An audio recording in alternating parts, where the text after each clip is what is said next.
So I think we'll get started. I'm hoping everyone can hear me clearly. I hope you can see the images. All of them are my images, except for a few during one small section of this particular webinar.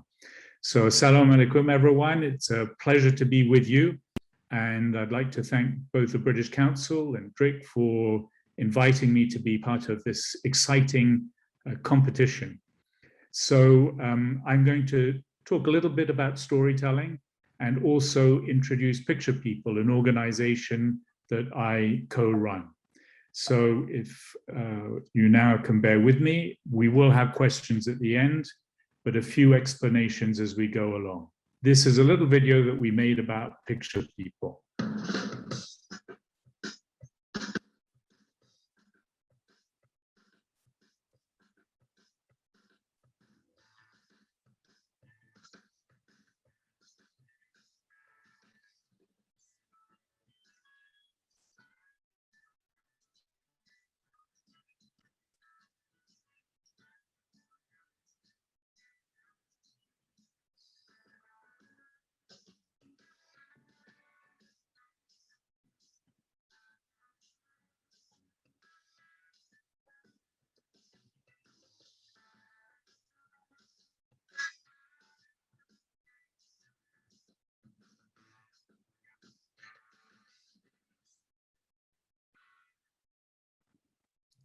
There we are, just a small short film, but gives you an idea of what we do at Picture People. We work in many countries across the globe, mainly in Southeast Asia, Myanmar, the Philippines. We've also done trainings in both Europe and Africa and in Central Asia.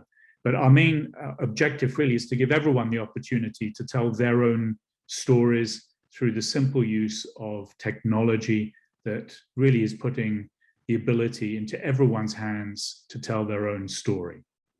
So photographs, as we all know, because I know some of you are practitioners, others teach, but what can photographs do? They can inspire us to change the way we are and what we do and how we live. They can inform us. It's a way of understanding about the world. And indeed, I think from that we can understand that from informing, we educate people about the world that we live in. And if we do that, and what we're very involved with at Picture People, and I hope this competition as well, is that we advocate for change, positive change through our work, through visual storytelling. So, to the competition. It's mainly for young people. I say young people. Some people at 35 today or above might object to not being called a young person. But the competition is really open to anyone between the ages of 18 and 35. And we want you to show us how you engage with climate change, how you identify with the issues that affect where you live, the people and families that you are amongst. Unfortunately, Bangladesh is one of the countries that is most affected by climate change. So we've devised 3 different categories to give us an idea of the different issues that face people living under the threat of dramatic climate change. We have My Beautiful Planet. So we're looking for images about biodiversity, both in urban and rural environments. Planet in Crisis. Well, you'll see a few images. I think all of us are aware of the threats and the dangers of climate change. And then I think what is really important is we have to believe in hope. And there are solutions. And that's our 3rd category. What can you show us that provide solutions for a better future? Images. Obviously, many will relate to water and shortages of water. As you know yourselves, there's either too much or too little in so many parts of the planet. As you can see here, it's a 5-kilometer walk for these women to collect water. So they walk about 10 to 20 miles a day just so that they can have water in their homes. But the resilience, I think that's what's extraordinary about us as human beings, and what we want to see is those images of individuals who struggle on a daily basis to survive. And indeed, in so many parts of the planet today, it's not just the shortages of water and drought, but people living in extreme poverty. As I mentioned, these are images that I've unfortunately taken because of the situations that have been called upon to have been revealed. And unfortunately, what I have discovered, it's not just drought. So often in areas where there is drought, it's a lack of money that enables people to buy food. So the issues are there, but how do we photograph these issues? We can see people living in extreme poverty, struggling to survive on a daily basis through a variety of issues, but often today, really the major threat will be climate change. And the positives, we want to see that young people today are looking to educate themselves, to find solutions. These are all young people who have never been to school, and they go to school at night to learn about the world and solutions that might help their families and their communities. So when we come to the photography, there are three elements. There's you, because you're going to take the picture, your subject, and finally, your camera. Now today, when I mentioned earlier on that technology has changed the world that we live in, we can all take pictures with our smartphones. I don't know if anyone wants to answer in the chat, but this is a free application. Does anyone know the name of this application? If you do, I'm giving you a few seconds to type the name of this application because you can all download it for free. And I think it's very important because it is well done. So fantastic. I can see everyone is using it. They know about it, and I hope you might use it because it would be very useful for those who use smartphones. As I mentioned, I want to make this as available to all of you as possible. And indeed, some of you, 3 of you have managed to get that right. It is Snapseed. So there we are. Do any of you again in the chat, let me know if you do use Snapseed. We know that there's different ways of holding the smartphone, and the quality obviously depends on your smartphone, but increasingly it is improving and improving. So for those who use Snapseed, here is an image that I took in North Korea of not a soldier, but in fact a dancer. But I wanted to show you the way that we look at the world. So I personally never, ever, ever crop an image. For me, the frame is like a piece of paper. I want to fill that frame with all of those elements that for me are important. So I shot this because I liked not only the portrait of this dancer, but that on both the left and right-hand side, we can see that she is part of a dance troupe. Now with Snapseed, you do have the ability to crop. Here are 2 images. The one on the left, which is the full frame, and I've used one of the examples in Snapseed to make this a square format. So there are formats that can be easily adaptable, and here we have them. We have what we call 16:9, which is traditional for a video screen.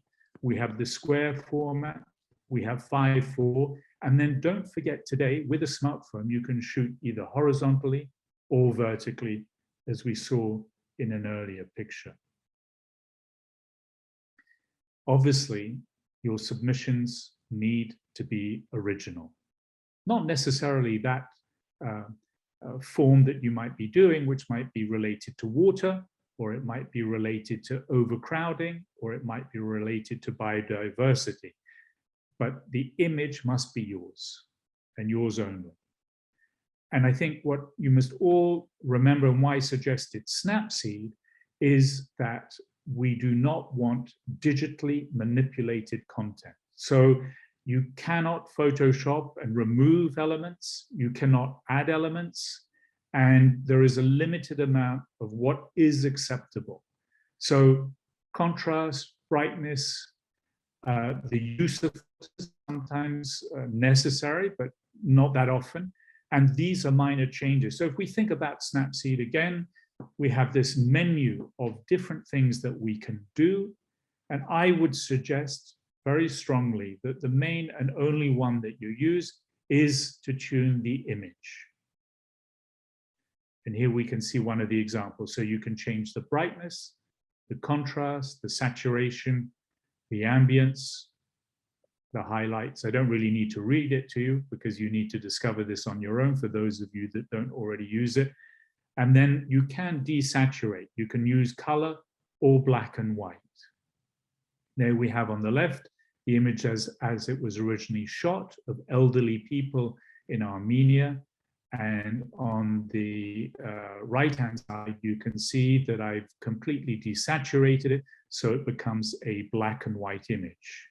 What I will say to those of you who are photographers is that when you see my black and white images, not only are they not cropped, but I continue to use film. So I do not desaturate my images to make them black and white. But today it is true, it's simpler, it's cheaper, just to use the color image and desaturate. So don't hesitate. If any of you want to chat to me, or if you have any questions as we're going along, please don't hesitate. Just to make it easier, more simpler, and more understandable to you. I'm already speaking very quickly for non-English speakers, but if you have any questions or you don't understand something, please just simply type a little message in the chat, and at the very end, you are free to ask questions of any nature related, obviously, to the photography and the competition. Moving ahead, the most important part, I think, that we begin with, in addition to light, is composition and framing. As I mentioned, none of my images are cropped. I see the frame, whether it's through the smartphone or my DSLR or my analog cameras, as a piece of paper. To give you an idea, this is an image shot on the COVID-19 pandemic in the second smallest country in the world. Now, you wouldn't know which country in the world it is unless you look carefully in the background. You will see the name of the country. But there were barrier checks. In other words, this country decided to put up a frontier, a border where there had been none. The police would stop everyone. And in addition to that, you can see the policeman protected. He wears gloves, he has the mask, and they do not touch your travel or licenses or documents. So in one single image, I wanted to make sure that all the information was in one single frame. This is often very difficult to do, and you have to take multiple pictures, but I waited for the moment. And in addition, in this country and in France, which is the neighboring country, it would be problematic to show the license plate number. So again, I've had that few seconds to be able to compose the picture, to frame it in such a way that all of the elements that I thought were important are in this single image, which is very important if you are entering a single image for a competition.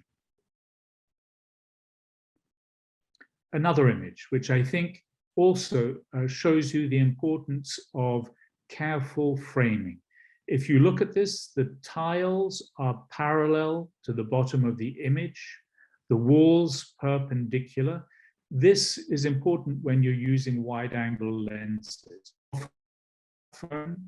They're using lenses today that have wide angle, which often distorts the lines at the edges of the frame.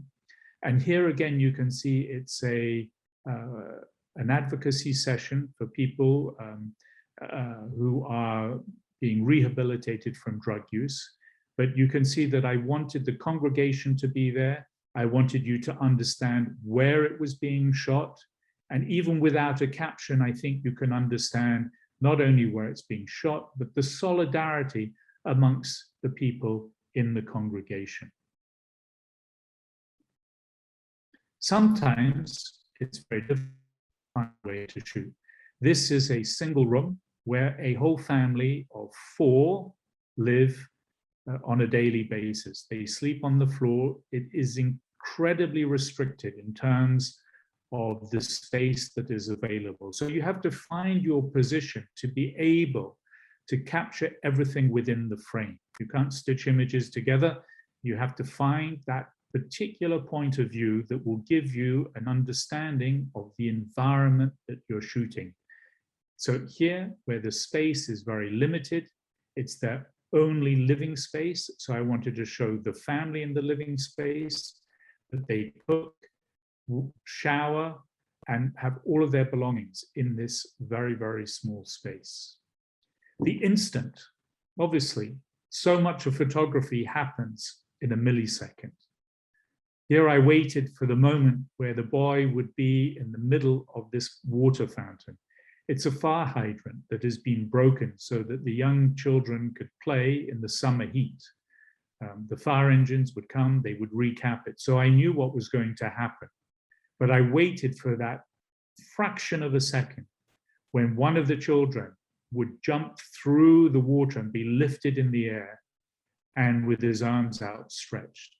There's an element of luck, but there's an element of preparation in knowing what the action is likely to be. We talk about the third. So RI naturally, which is something that you will see in a second, has been proven that it tends to veer to 1/3 of the screen. So if you can see here, I've actually added the grid lines on several images, and I don't do this when I'm shooting. I mean, for me, this is 3 decades of shooting pictures. So I'm very aware of where I need to place the subject matter to make an impact with the image.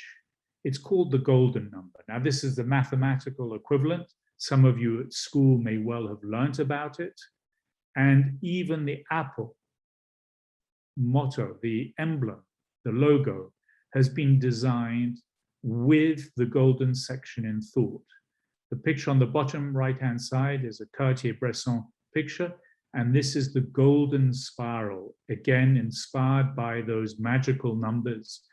And we can see, even in nature, so much of what we see today relates to this magical way of composing pictures for the greatest strength possible. To put it in simple terms, you saw this is taken in a hospital in Kabul in Afghanistan a couple of years ago. It's a psychologist, Fereshta, in the right-hand side. But in Photoshop this morning, I decided, I'd never done this before, but I went into Photoshop to put those grid lines on. And as you can see in Photoshop, there is the golden ratio. And here you see that it's automatically built this picture into the golden ratio. I wanted her in 1/3 of the picture, the man in the central part of the image, and with the patients on the left-hand side of the picture. So how do we take pictures? Some of you might think, well, just you need to stand in a place, point the camera. I'm not sure if any of you would know what position. Do feel free in the Snapchat to tell me how you think, what position was I in when I took this picture? Was I simply standing up, looking at this young student? Does anyone want to answer quickly in the chat? What position was my body in as I took this picture? A couple of seconds to guess. Photographers of you should know. I will give you the answer. Leaning forward, good guess, not quite. I had to be very careful in my positioning. Bended, not quite. Thank you for the answers. I was bended in one way, but in what way? Sitting very close. That's a very good answer. I was, in fact, you'll see now, I was on my knees looking up. So thank you for those answers. Anyone want to guess this one? I'll give you a couple of seconds. I was a little bit too quick there, but it's in a church tower, looking down. I needed to see all of the people. If I was on the ground, I wouldn't have seen the scale of people. How about if we try one more? There we are. Difficult to see. There, someone wrote from a balcony. That was very good. It's very close to what I was. These are aeroplanes in the sky. It's during a war situation where they're sending off heat deflecting flares so that the missiles won't hit the aeroplanes. What position do you think I was in? I was at the airport, but what position was I in when I took that picture? Anyone want to type an answer? Some of you can guess, I'm sure. Not too difficult. Anyone want to hazard a guess? Perfect. Thank you very much. Lying on the ground.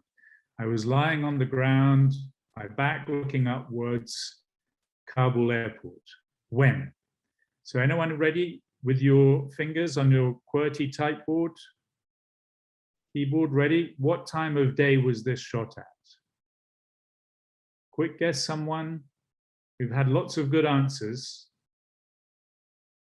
Anyone want to guess what time of the day? I think there's two possibilities, dusk. So that is a very good answer, but it's not dusk or sunset. So what is the opposite of dusk and sunset? No, not noon. We only have what? Morning, early morning. It's dawn, sunrise. Thank you. It's a lovely moment of the day, and the importance of mentioning this is one reason that you will now see. Look carefully at this picture. When was this picture taken? Again, it would be nice to have answers. You chose answers in the chat already. So sunset, noon, morning. Which of the three? Cloudy day. Well, it's not. So, but it's a very important answer that it's a cloudy day.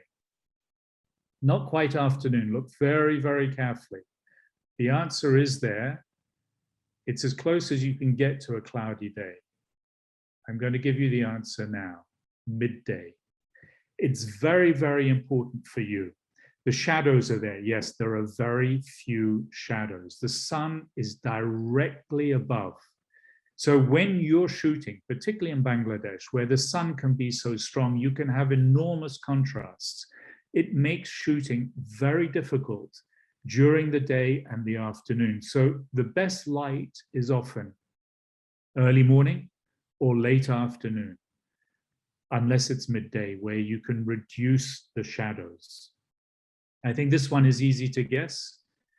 Can someone suggest which area is this country? So that country is in Niger. Niger, unfortunately, in the Human Development Index, is the poorest country on this planet.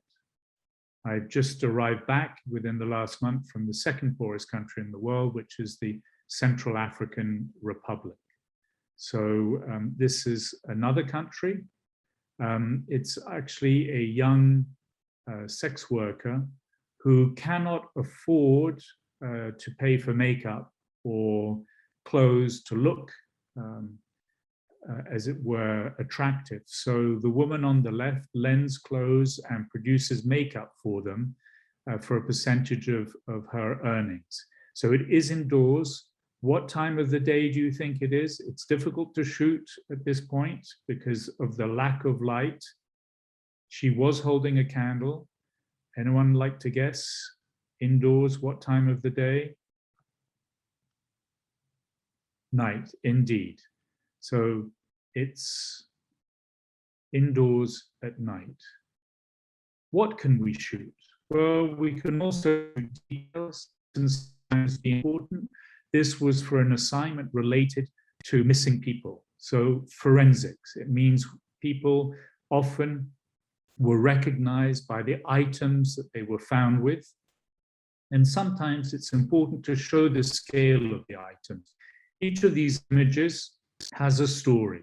This is a woman who lost her children, unfortunately, in a conflict. And when she went back to her home, all she could find was a marble. Marble's a game that we play with. And I wanted to show the scale, and the scale was best demonstrated by putting that small ball in the middle of her hand. Movement. Movement can be very important. This is in a difficult neighborhood in Europe where the young people often I would say doing illegal activities, always running from place to place. And a woman said to me, I would like to live in a neighborhood when I see a young person running, it's not because they have mugged someone or have stolen something. So the movement for me was important. You could see the young person running out of the building, the movement is there.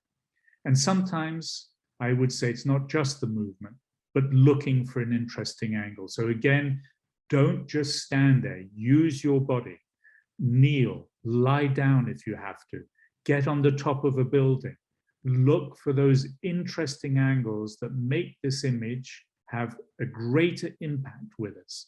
It makes us think and look at the image in a way that we wouldn't if it was shot just straight on. So portraits come in a whole variety of fashions.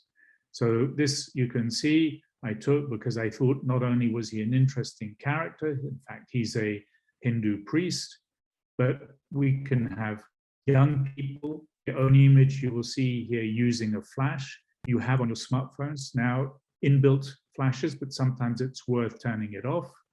And here this was important to show not only the scribe, but what he was doing. He is one of the last scribes in Ethiopia writing on parchment paper. This is paper from cow hides. So a very traditional way of producing documents and indeed books.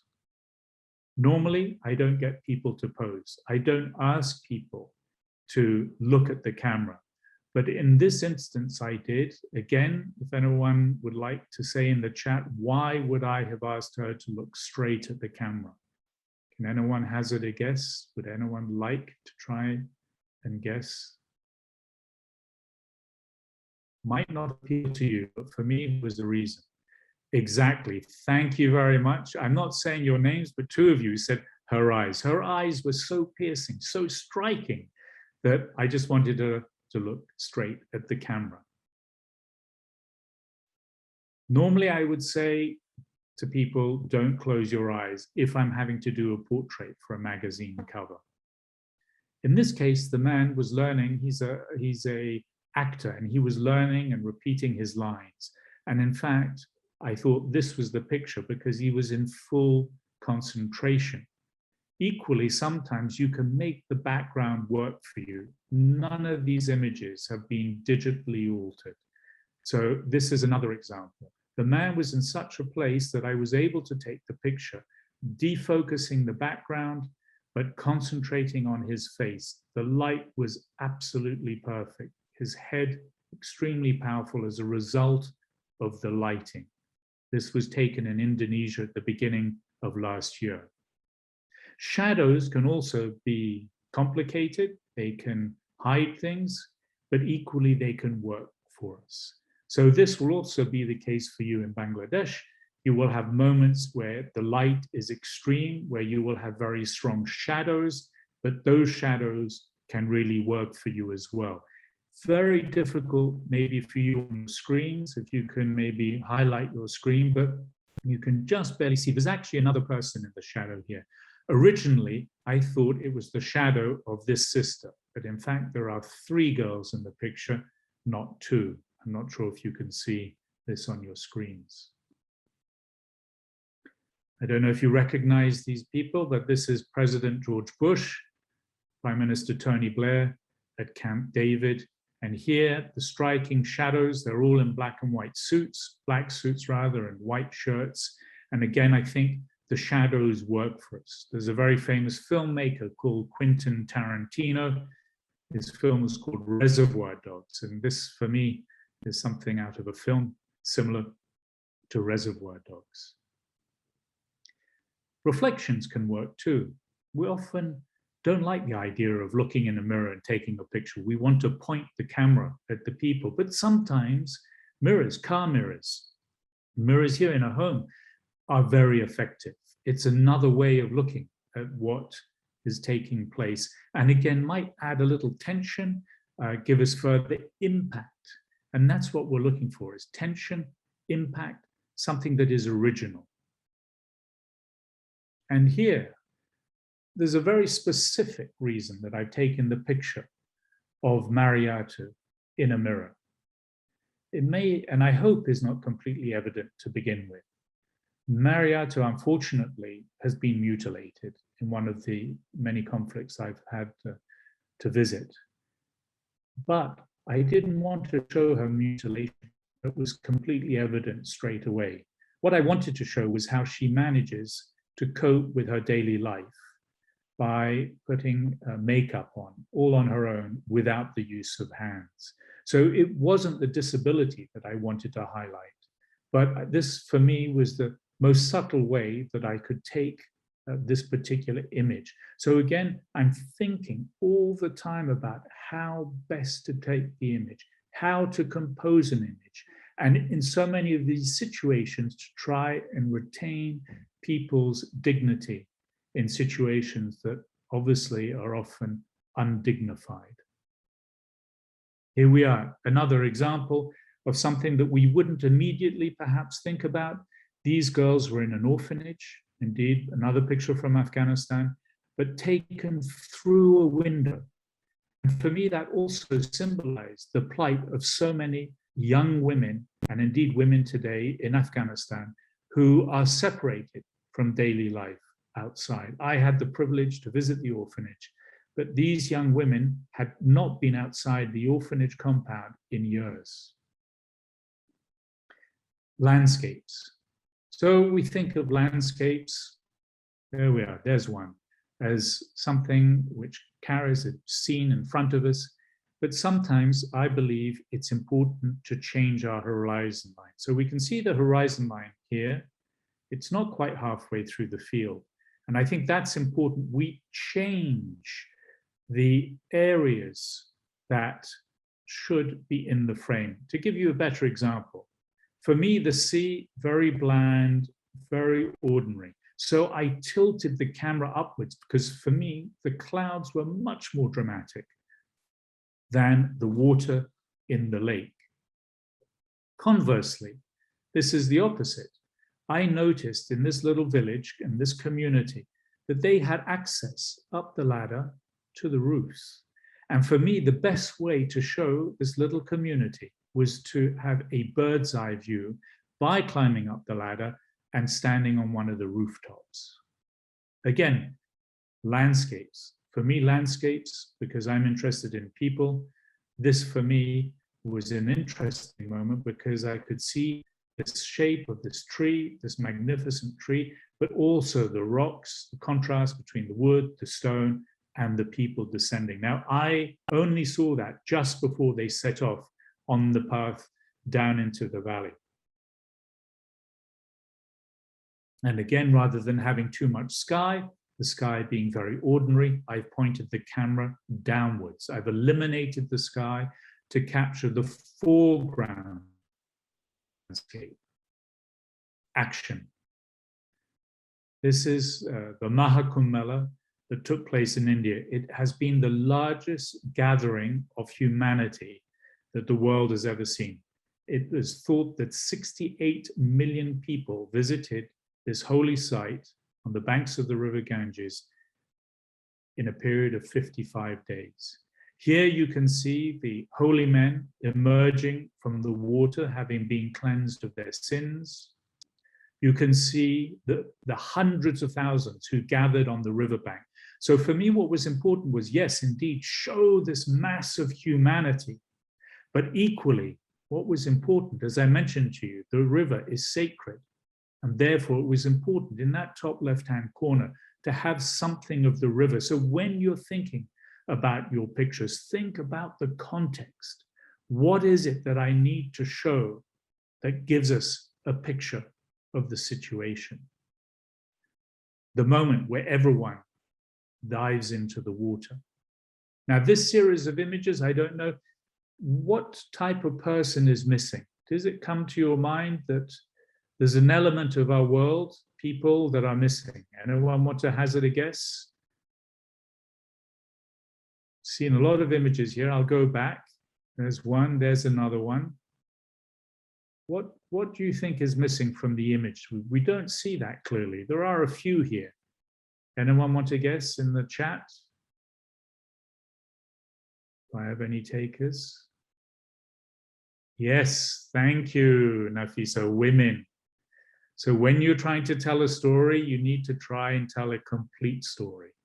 So you can see you're thinking already, you're trying to build up a story, and it gives us over a series of images. You can choose up to 5 images for the competition. You will be able to tell us a story. And those relationships that you have with people are important. You saw on that previous picture with women, they had to be accepting of me. The same outside of school. You can see the joy, the happiness. They're very aware that I'm there. The picture isn't posed. Likewise, this man wasn't aware that I was taking a picture, but that's part of your talent as a photographer, is to not change the situation, to be able to take that perfect instant where the person is engaged and engrossed in what they're doing and not posing for the camera. For me, this was a typical British man smoking a cigar with his newspaper. I think it was the Financial Times, early in the morning. Difficult picture for you. I'm working on a project about hard drugs, but without the relationships, you don't get access. As I said, each of you can submit a maximum of 5 photographs. So I want to tell you the story of my BB. It is also moving images, but it's also composed of black and white pictures. It's 3 minutes long, and I've used subtitles to help you understand the story.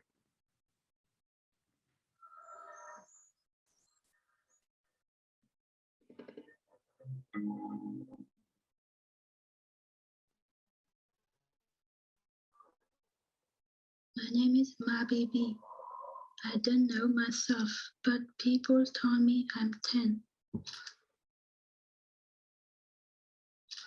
One of my brothers is 5 and the other is 7. I take care of them. When my brothers are hungry, they ask me for food.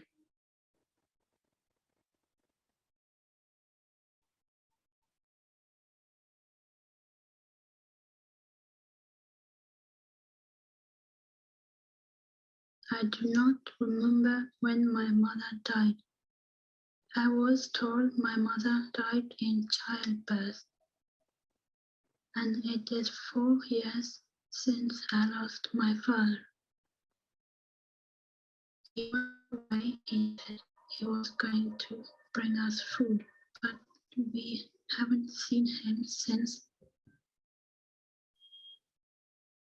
We had 2 cows, 10 sheep and land. But since my father went missing, we were hungry. So I sold all of them. For the past 4 months, I have been begging. This morning, I had no food for breakfast and I ate grass. I don't have other clothes. These shoes I wear, I have begged for. They have been like this for a long time. It is hot during the day, and when we are sitting here in the sun, it is unbearable. But at night we shake from the cold. I could not live here for long. I will go somewhere else. How can I live on eating grass and being hungry all the time? Soon there will be no grass left. It will dry up. What will we eat then? The sand?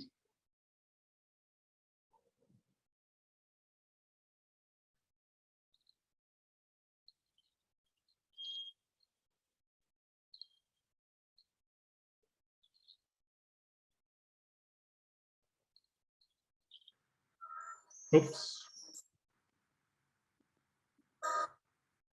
So that's the story of my BB. A young woman.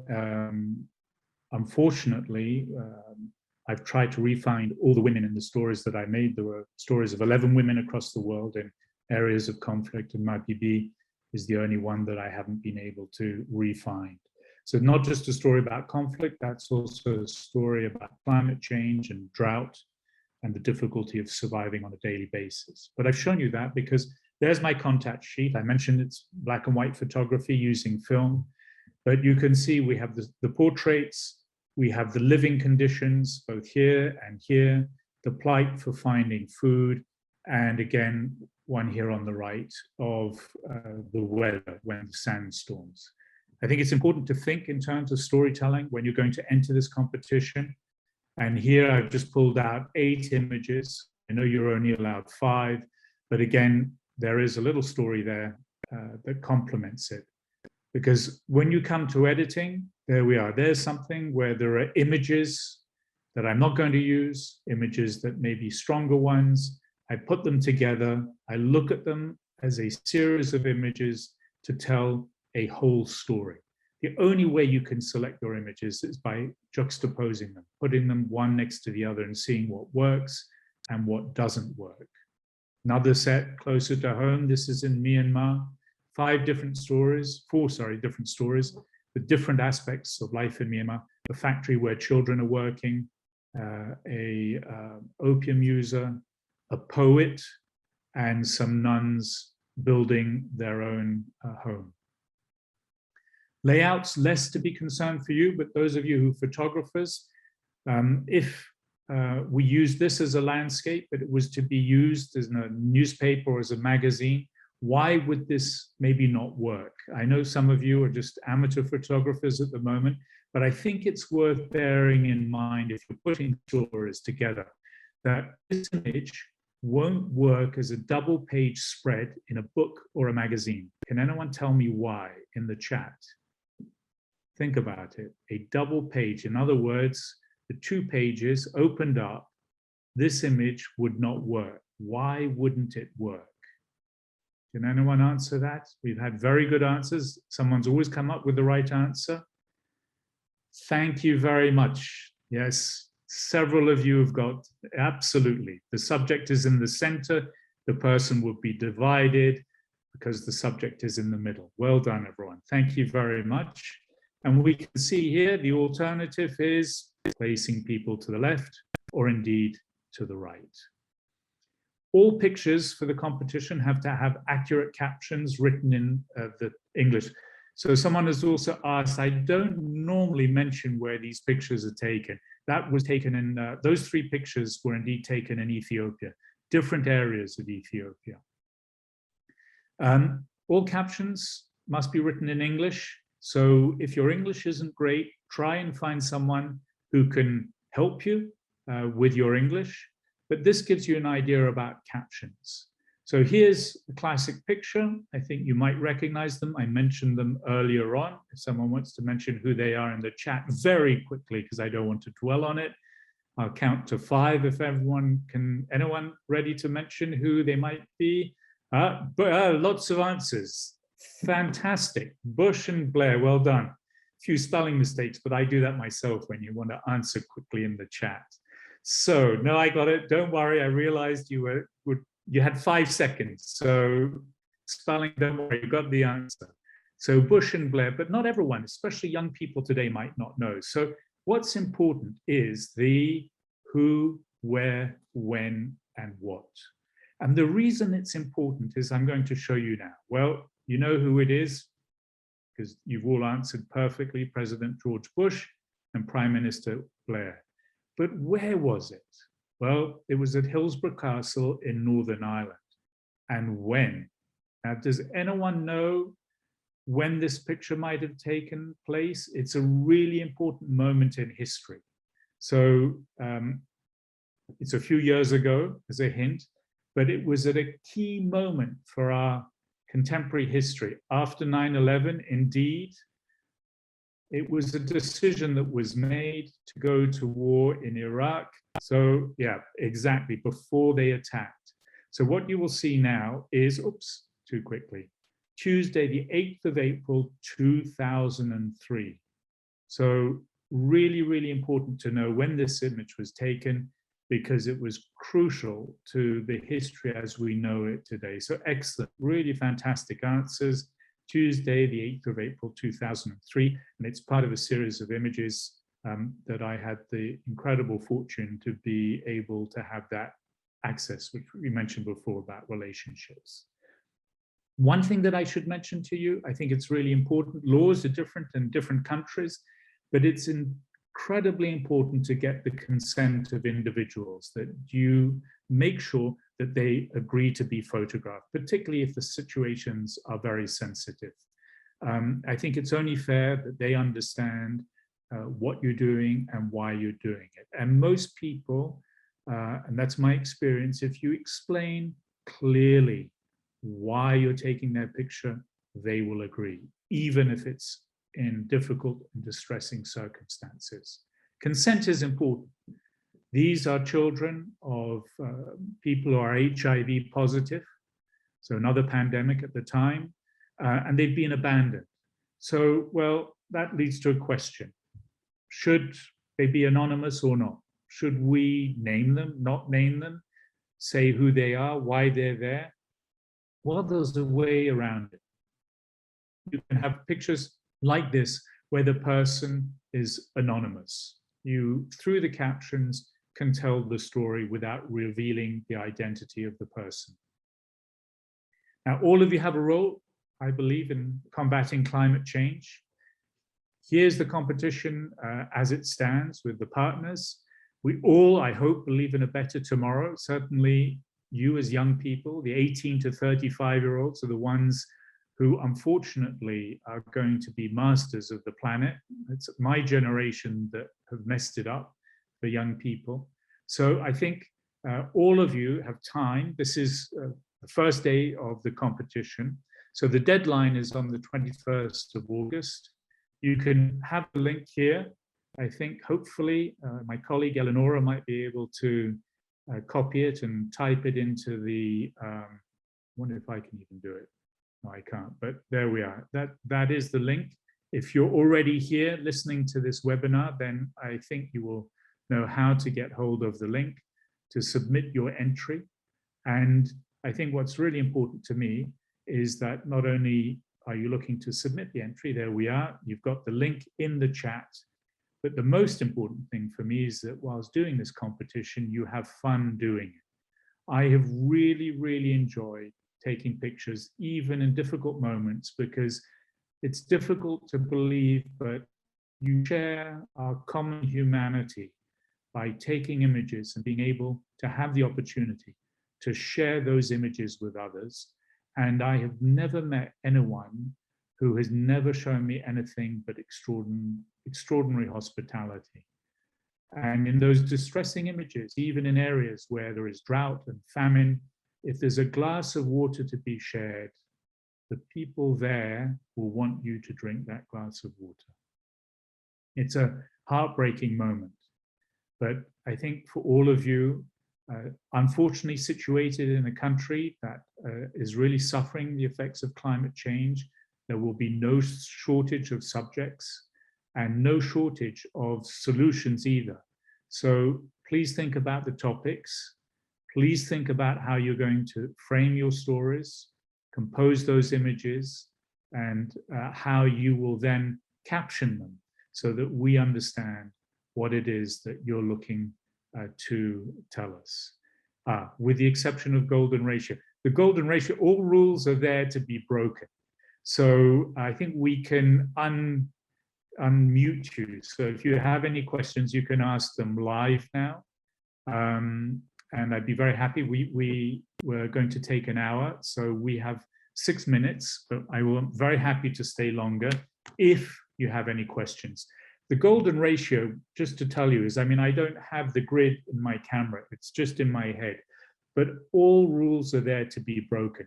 The more important it is to have an image that has energy, discovery, action in it, than thinking about the golden ratio. But it is true to say that the golden ratio is a way of defining where people's eyes are most likely to be led to within a frame. So I'm not sure. Nazifa, I see your hand up. Does that mean you would like to speak? Or maybe you've just put a hand up. Is everyone unmuted? That's what I'm not sure.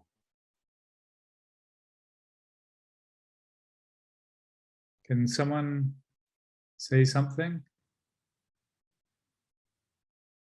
I'll do the stop share. I see Shahidul's there we are. Anyone like to say something? There are a lot of you, so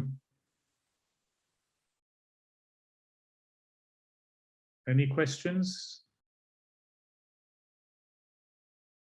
I think everyone's muted now. Let me see if I can, one new message. How to submit, entries must be submitted via a platform. So there we are. Someone has thanked me. Well, thank you all for taking the time to listen. I'm going to go to the preferences. I don't control the audio, but I'm seeing if I can. I think you can unmute yourselves. So if you want to ask a question, you click on the right-hand side of your image and unmute. So Khan, I can see you've unmuted yourself. Would you like to ask a question? You were the one of the first to join. Yes, sir.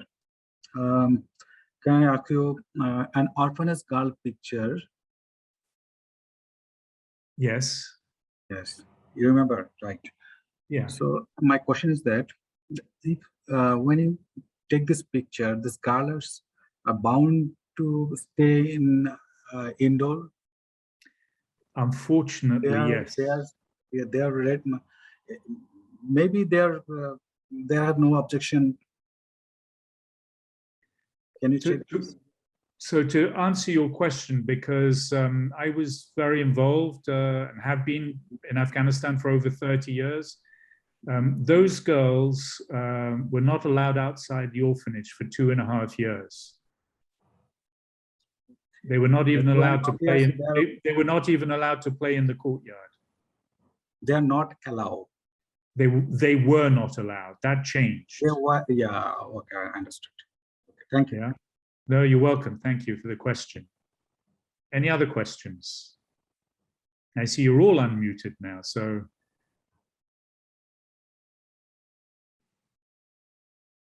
No, everyone's muted again. You just unlock, and then I see Nafisa, you're unlocked. You had lots of correct answers.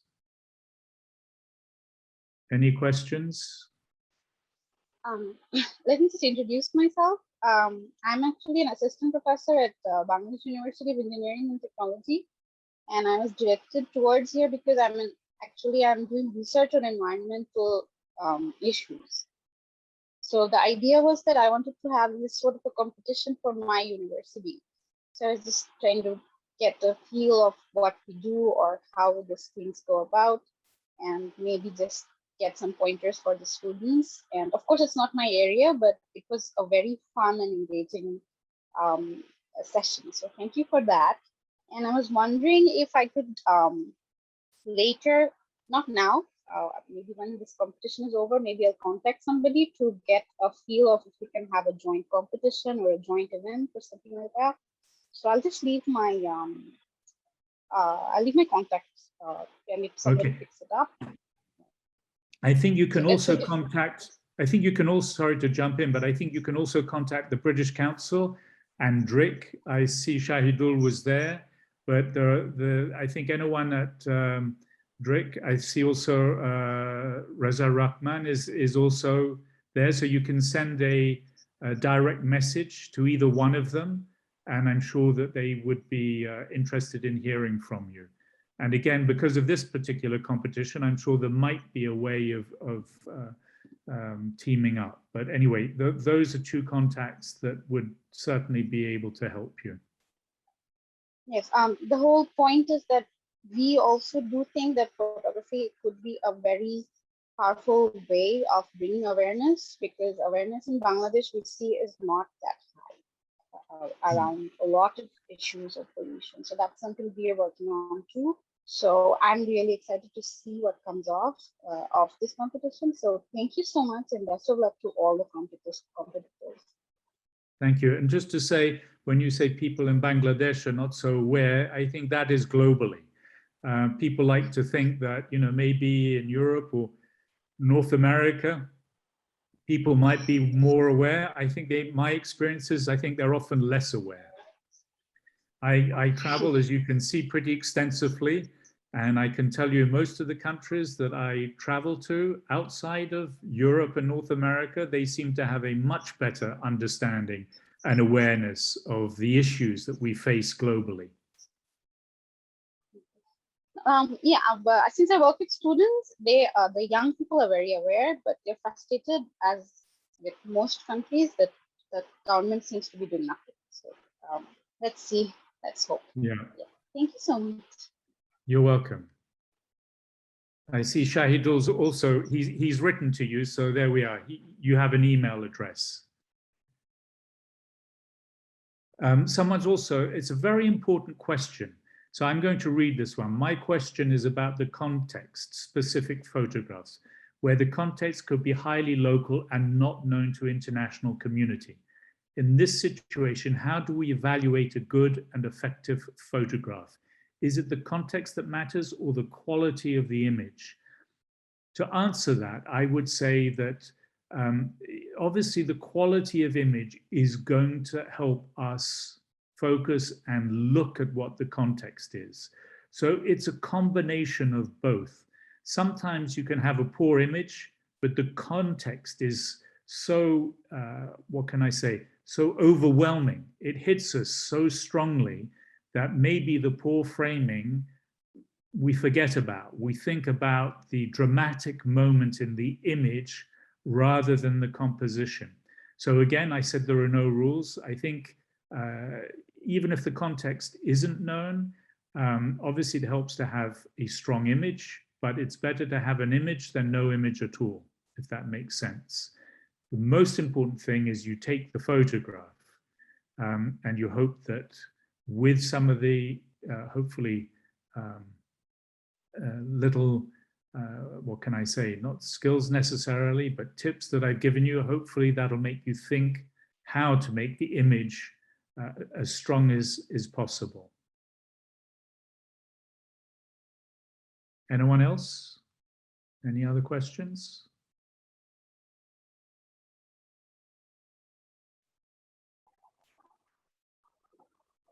Hello.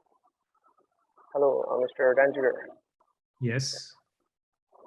I have a question that what makes the image striking? Is it the serendipity or the cognitive friction in the image?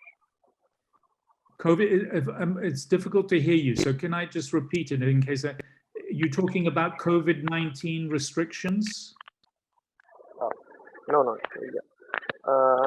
I'm talking about street photography. Street photography. Okay, I can hear you better now. In street photography, what is more important? It is the serendipity or the cognitive friction in the image?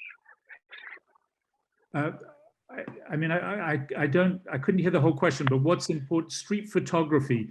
I think the most important thing about street photography is that you're aware of the space around you all of the time, that your focus is just purely image making, that you're aware of not only what is happening, but what is likely to happen.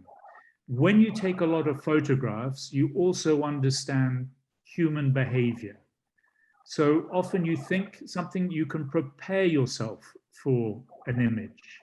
The image might not happen, but it's by taking lots of images, by doing a lot of street photography, that you will end up with these powerful images that happened in a millisecond, where people and the environment are in such a position that it becomes a strong image.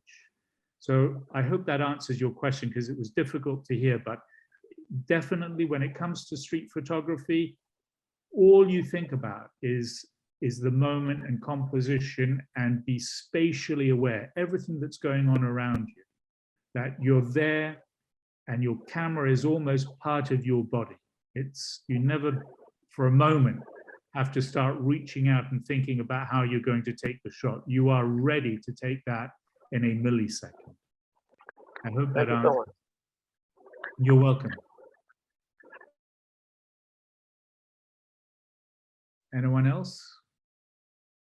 I'm happy to take a couple of more questions.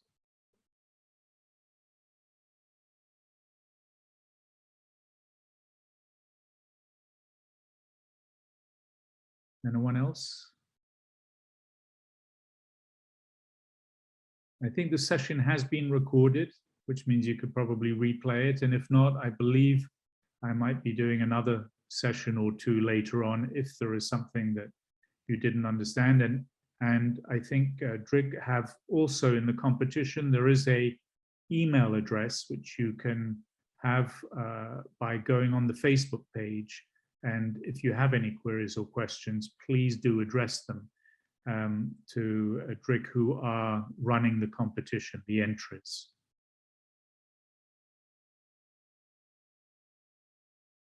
Yeah, we okay, everyone?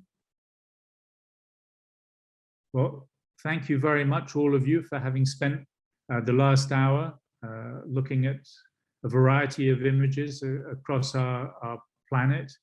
Someone's just said why the age limit is up to 35 only. I could ask that question too, but I think we probably need to direct that at the British Council. I guess, as I started by saying, it was considered young people. Some people who are 36 might be offended by the fact that they may no longer be considered a young person. But unfortunately, all competitions have rules. One last question I see in the chat. I like to listen some words, your experiences. How do you approach strangers during photography? Well, it's a combination. Sometimes I just take the pictures because that's the situation. A lot of my stories are very involved, so I spend a lot of time with people. And I think something that's really important for all of you to be aware of, you saw those pictures. Yes, I took those pictures, but it was a team effort. When I work in all of those countries that you've seen those images from, I'm usually accompanied by someone. Usually someone who knows the area, who knows the people, who certainly understands what I'm trying to achieve, and who acts as I would say, someone who can introduce me and why I'm there. So I really, really want to stress that my work has been made possible only thanks to other people who are like-minded, who understand what I'm trying to do, and who've helped me be able to take those pictures. And as I started by saying to you, when I talked about consent, the most important thing is to explain to people why you're there, what it is you're doing, and why you would like to do it. So I think that's really important. We share this planet, we share our homes, and that's important in photography, that you're always a guest in someone's home. And therefore, we should listen to our hosts and defer to them. If they don't want something to be photographed, then you don't take the picture. Anyway, thank you all very much. I'm delighted that so many of you joined. I wish you all great luck in entering your images.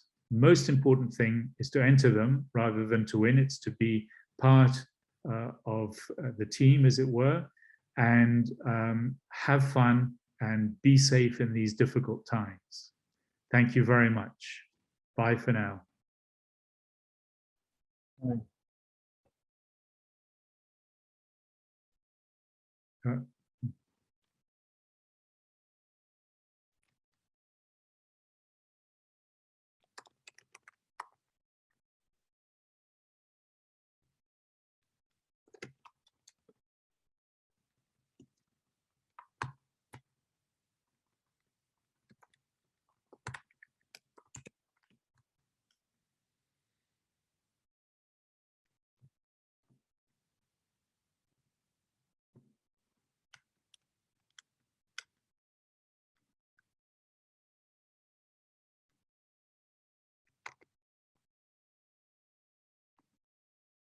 Hello, sir.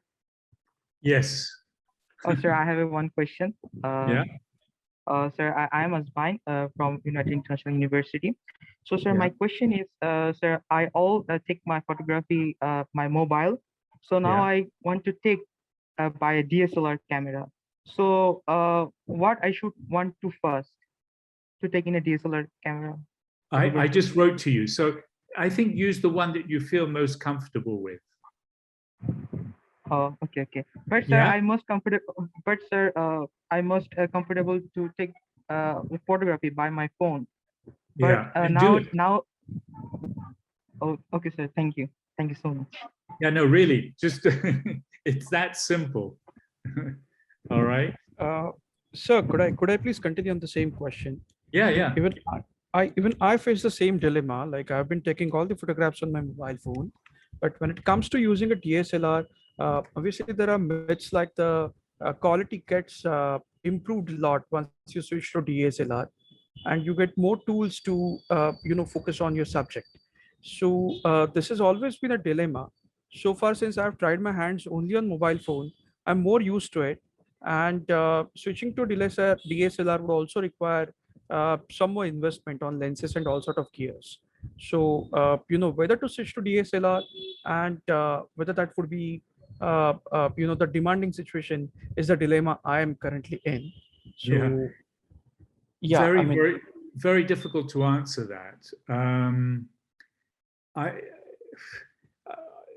I would stick with what's most comfortable. If you want to progress into a DSLR, as you say, there's an investment in lenses, there's an investment in time, so it's money and time. Nowadays, so many smartphones do offer you options. So you can look at applications that will help you do more with your phone. That might be a solution. yes. In other words, Thank you. You can download applications that will give you the flexibility that a DSLR has. Yes. You're welcome. Anyone else? I just see there's a few of you still left.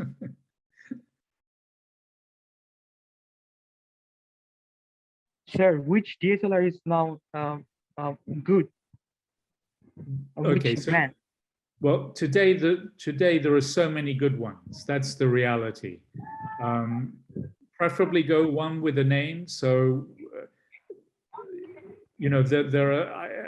I'm at a loss to mention how many. I mean, Canon, Nikon, Olympus, Panasonic, Fuji, Sony. These are all good cameras. And I think it's not just the camera. I think what one of the other listeners mentioned was lenses. Lenses are as important as the camera. So it's important not to spend a lot of money on a camera and then have a cheap lens that isn't of good quality. The important thing is to have a lens that is of good quality to match your camera. Okay, sir, I understand. Okay, I hope that helped. Thank you. Okay, sir. Thank you so much. You're welcome so much. One last question. I see a few of you still left. Anyone left? All right, then I will say goodbye and have a good evening. Take care, sir. You too.